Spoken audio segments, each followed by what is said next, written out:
You'll be trying to take on the weight of the world and you will drop it. Yeah. And then you will look at the pieces and be like, you know what, man?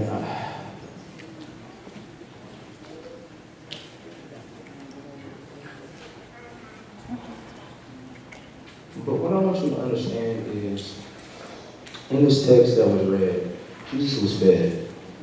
He had just eaten. Worship does not always look good. Worship does not always look like being fed.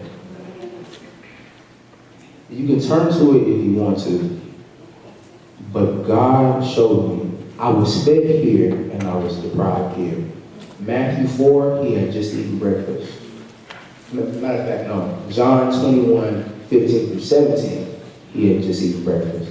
Matthew 4, he had just been baptized and was fasting for 40 days and for 40 nights. After he had been fasting for 40 days and for 40 nights, he had been led by the Spirit to be tempted of the devil. He was hungry. Now, what the enemy wants is he wants your worship. He wants your worship restrained. And he will do everything in his ability to have your worship restrained. Now, if you look at how he responded to Peter first, we have to realize that we have to go out and express love to people to worship God. Amen. So take that lock off your worship. Stop allowing your worship to be restrained by Sunday. And then go out and worship God 24/7. 365. Monday through Saturday. And on Sunday when you come proclaim and tell them, hey, this man was lost. I was lost. God used me to help him. I just want to tell y'all that so that you can praise God.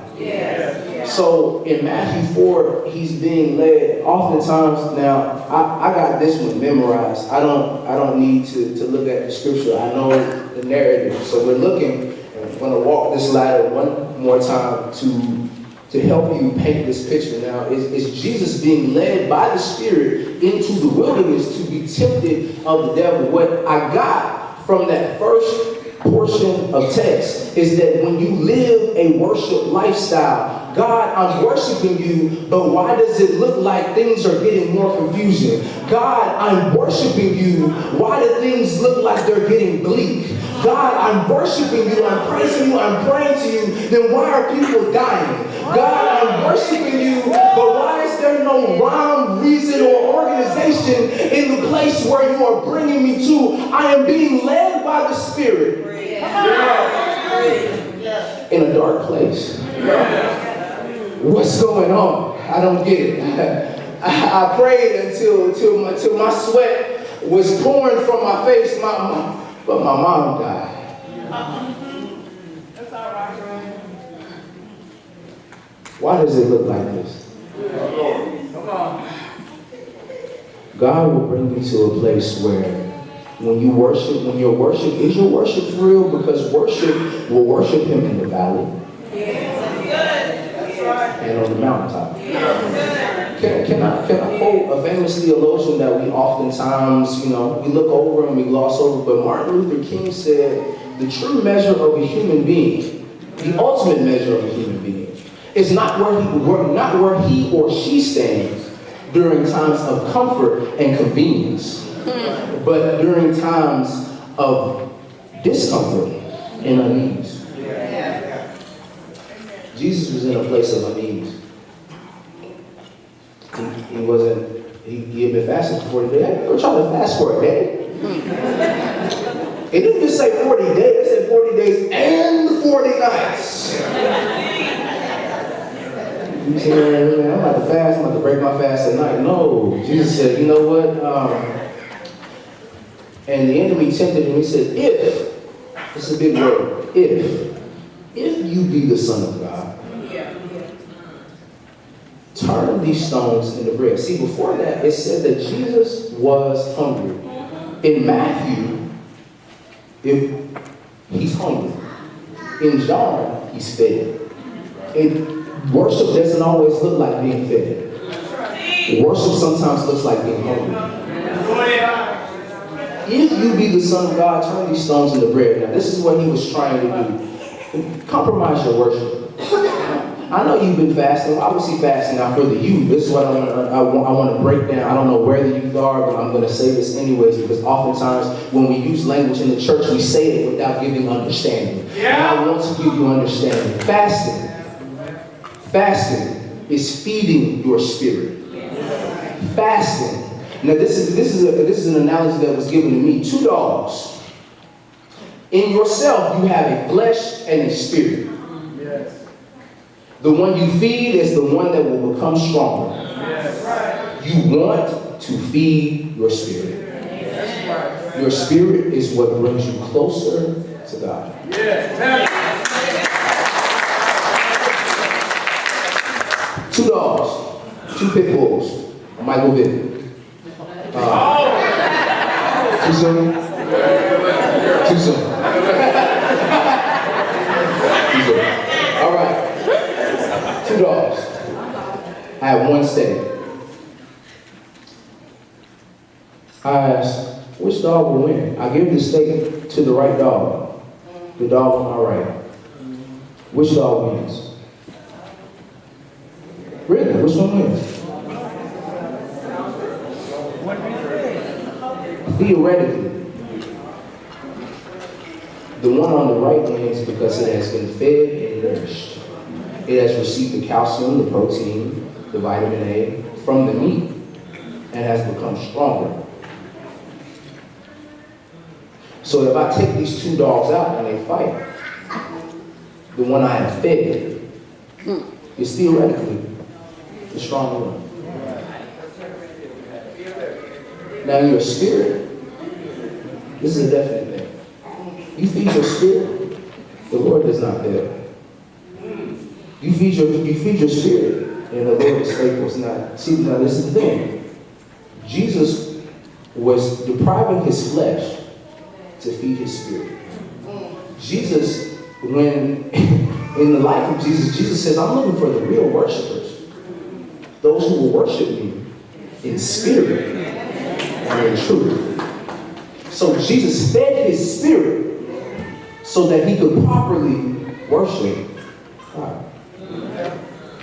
The enemy came to him, I'm going to make you compromise your worship, your lifestyle. You know what? If you be the Son of God, turn these stones into bread. I know you've been fasting for 40 days and 40 nights. See, the enemy will come to you with something that he knows that you are weak in.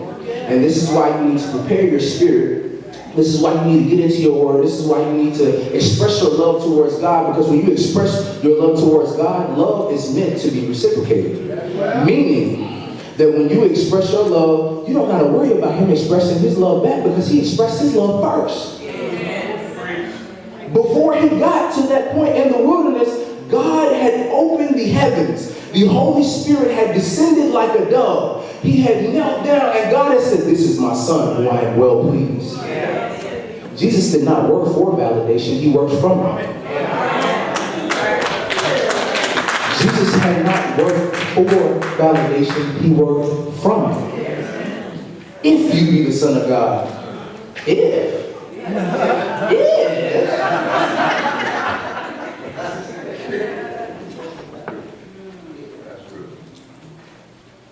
Compromise your worship for something small. Understand that what he was being tempted with in that moment was the same temptation that Esau was being tempted with. He was hungry. He had a heavenly inheritance. He had the Spirit of the Lord that was upon him. And he's saying, compromise all of that for a piece of bread. Somebody say it's not worth it. Nothing is worth compromising your worship. Because your worship is your love expressed towards God. Nothing is worth compromising your worship. Because your worship is your love expressed towards God. So then he's like, all right, cool, the small things won't work. So what I'm going to do is I'm going to take him to the pinnacle of the holy city. Remember, it said he was led. Oftentimes we think that they teleported. No, he was walking. He's hungry. You ever had somebody, you hungry and you want me to go somewhere? Come on, man. You playing. You gotta be kidding me. They take you to the pinnacle of the holy city. He said, throw yourself off. And the enemy said, for it is written.